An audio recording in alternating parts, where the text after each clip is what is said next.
Hey, welcome back to Revy Dual Sport. My name is Jay, and I want to take you through the everyday carry of what I carry on my KLX250 to go way into the backcountry in Revelstoke.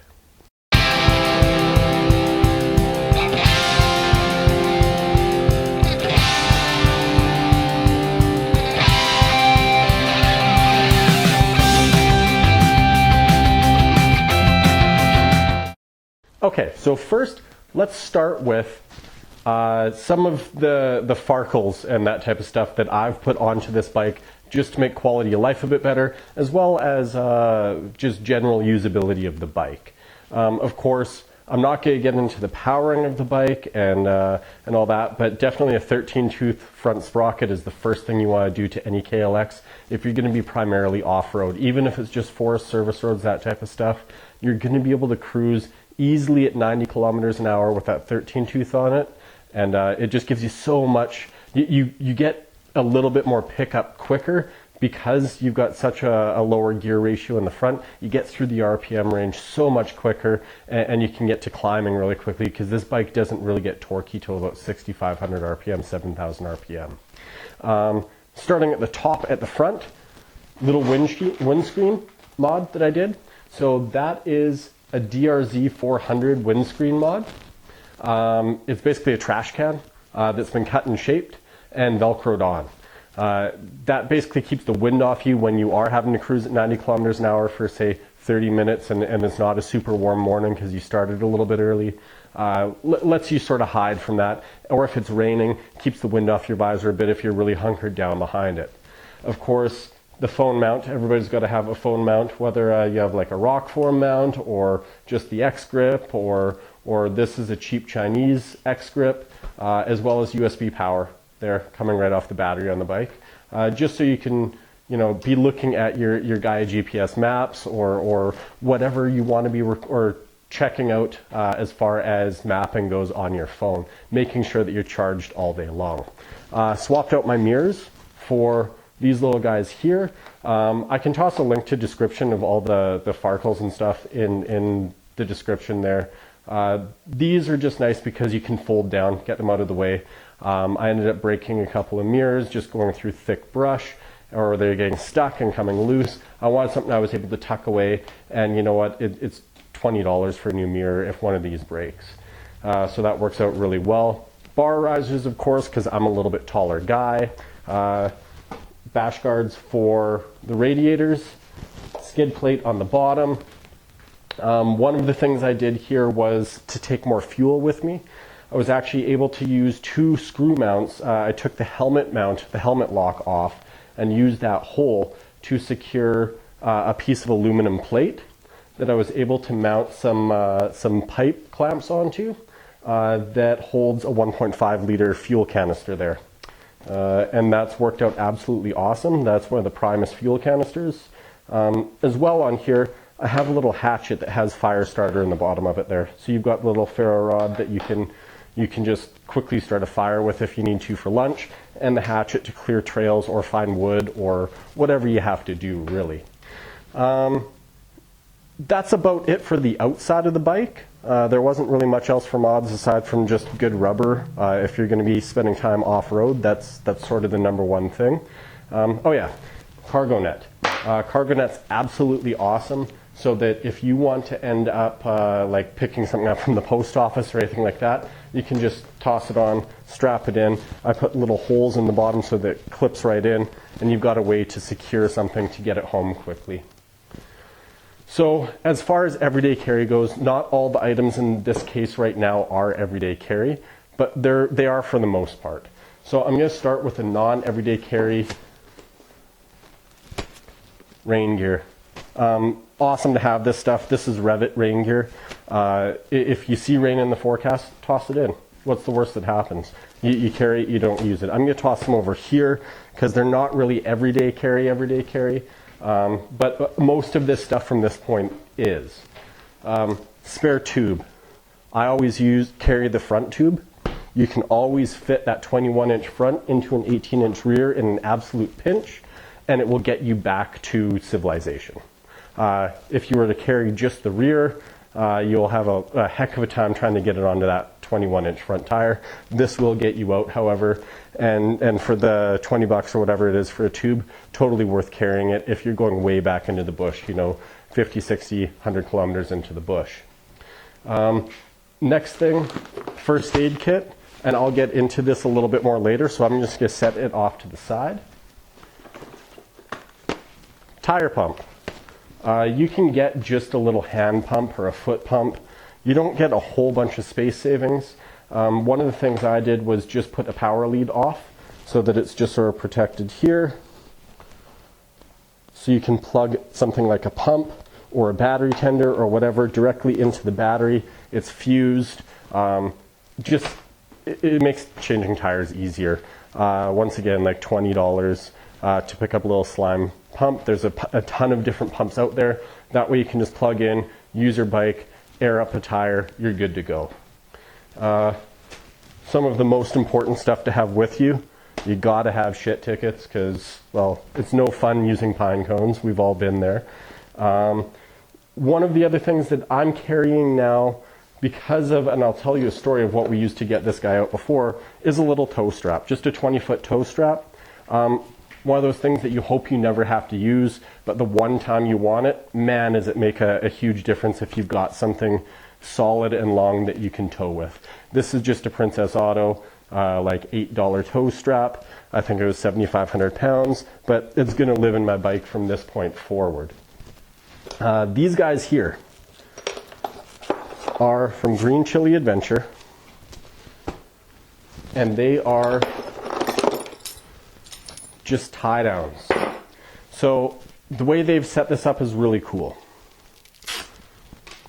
Like many other straps, you've just got your piece of webbing that's pre-looped, so you can just tie that onto your bike to tow or to strap down.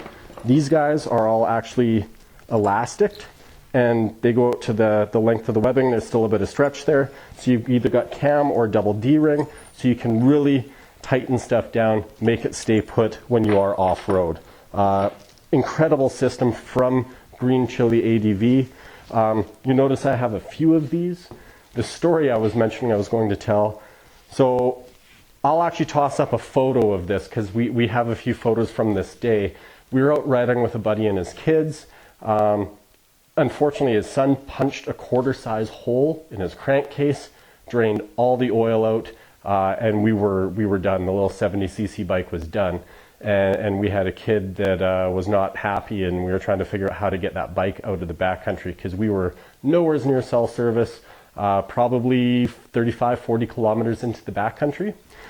We ended up tying these together, tying onto my buddy's bike, tying onto the kid's bike, and the kid got to learn all about holding down that rear brake while you're being towed 35 kilometers out of the backcountry. These really saved us that day.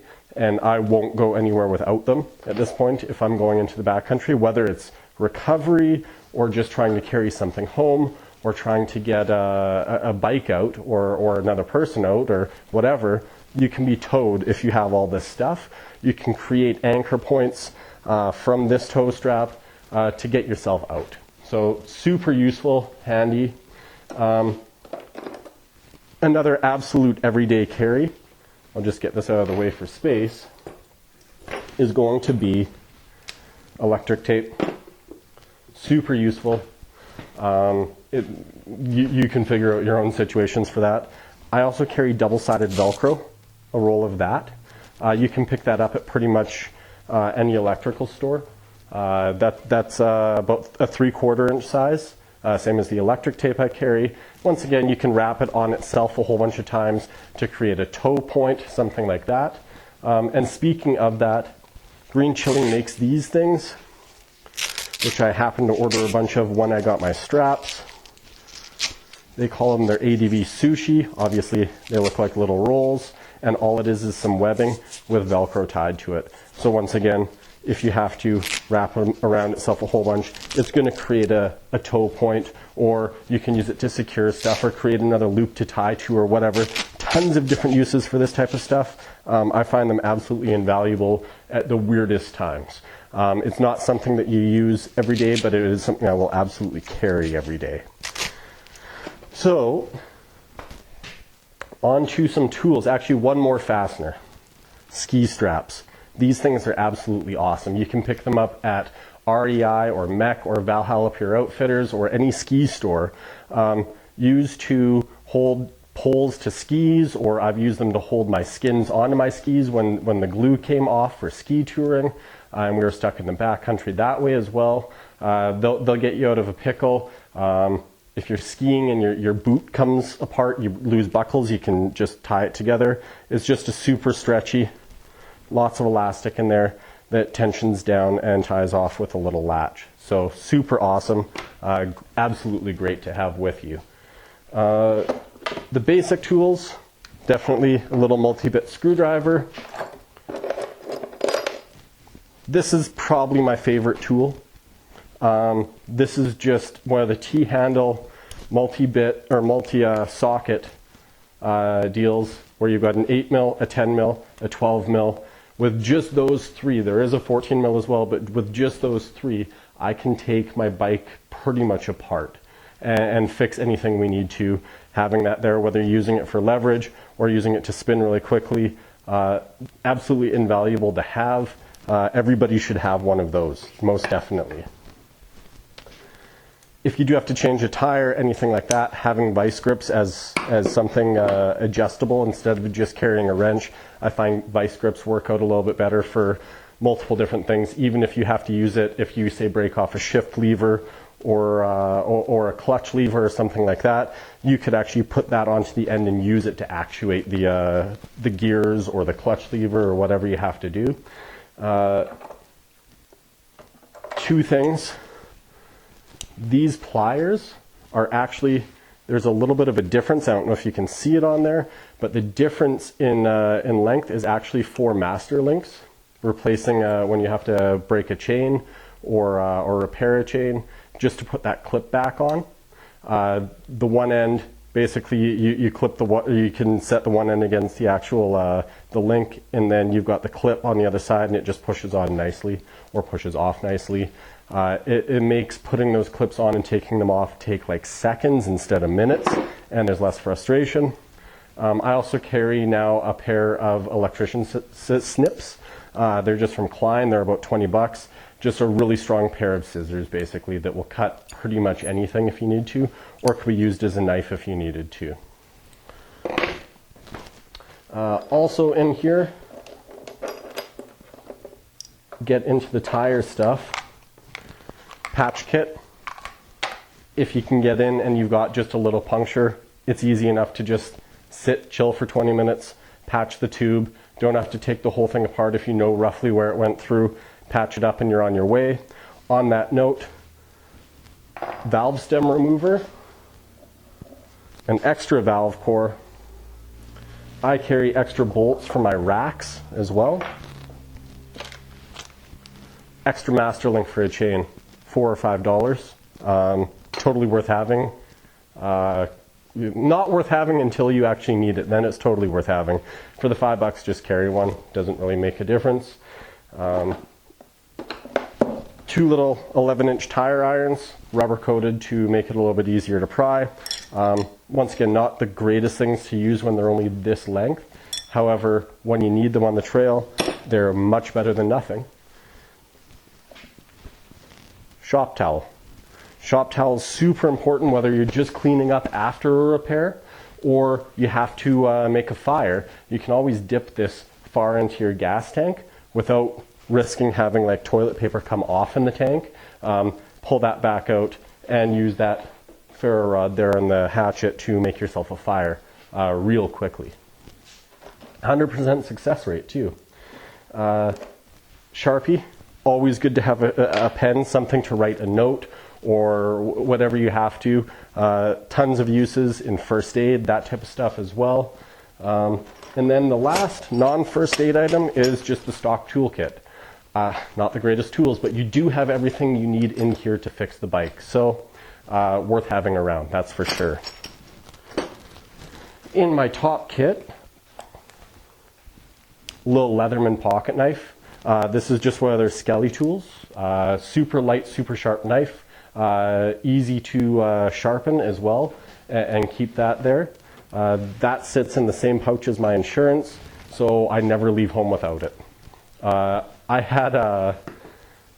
was trying to take a photo of this bike overlooking a cliff, and I wanted to be really cool and hang my helmet off of the foot peg. So I had the helmet, the chin strap, over the foot peg, dangling the helmet, taking a picture of the bike, but I wanted a little bit better angle, so, got it up a little bit straight, took my photo, and 2 seconds later the bike rolled over, chin strap stayed on the foot peg, and the helmet went underneath the bike, and the bike rolled over top of the helmet. Of course, that tensioned the chin strap, so I wasn't able to actually take the chin strap apart or do anything with it because there was so much tension on it. I couldn't get my hatchet, I didn't have my snips, I didn't have a knife. The only thing I could do was roll the bike back over and crush the helmet, unfortunately. $30 purchase that you can always cut that chin strap or cut anything. First aid, that type of stuff, taking people's clothes off, that type of thing. Snips are always worthwhile. Medical scissors are much better that aren't pointed, definitely if you are in that situation. I always carry a camera as well. So I just have a little Canon EOS M100, interchangeable lenses. So you can, I carry a 15 to 45 mil, as well as a 55 to 200, and a little tripod, just one of the GorillaPod tripods. Whether you want to make a video or just take some cool photos, whatever, I love that stuff. I'm always out taking photos, so that's an absolute everyday carry for me. That's about it for items. We're going to step into the world of first aid, which I happen to take fairly seriously. So I'm just going to quickly clean this, or I shouldn't say clean this, move this all over and see what we can get here. Just a little bit of space.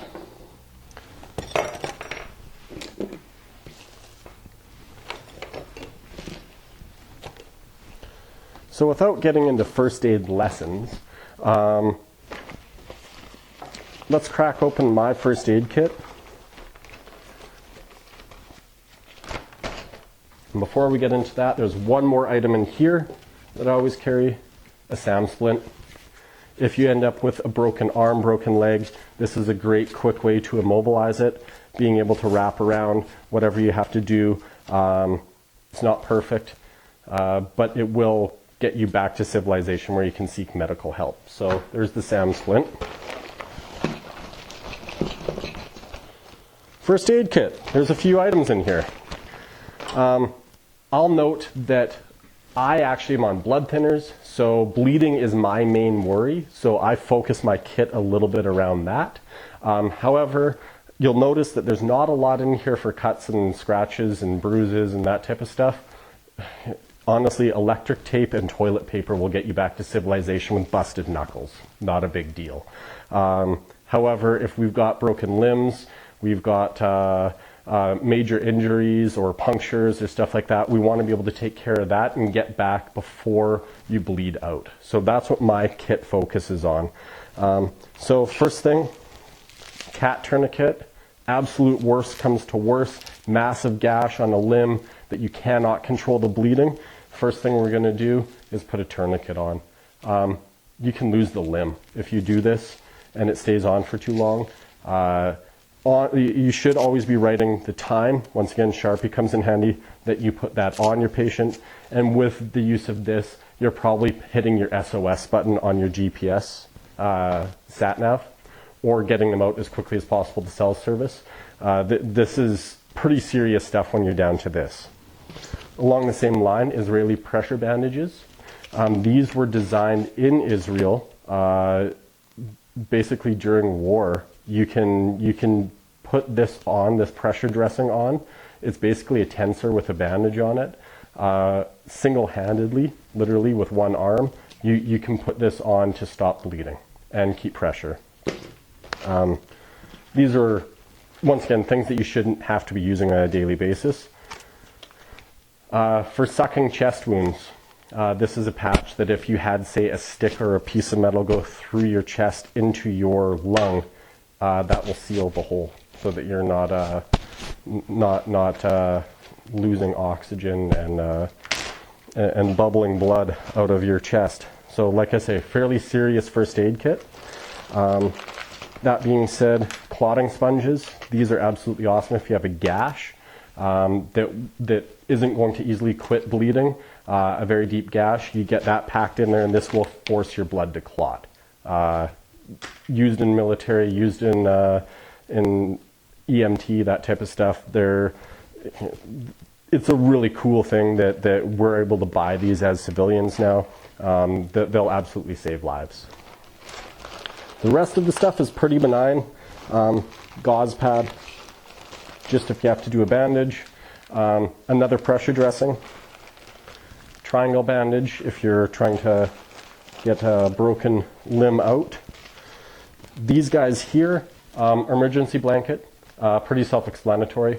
If you've got somebody who's been in an accident and they're going into shock, getting them into an emergency blanket, and on that note, getting them extra heat, just hand warmers, foot warmers, that type of stuff. I'll always carry a couple of those with me, just because it's a chemical way to just quickly get some extra heat into the areas we need it. Shove them into boots, shove them into gloves, whatever you have to do.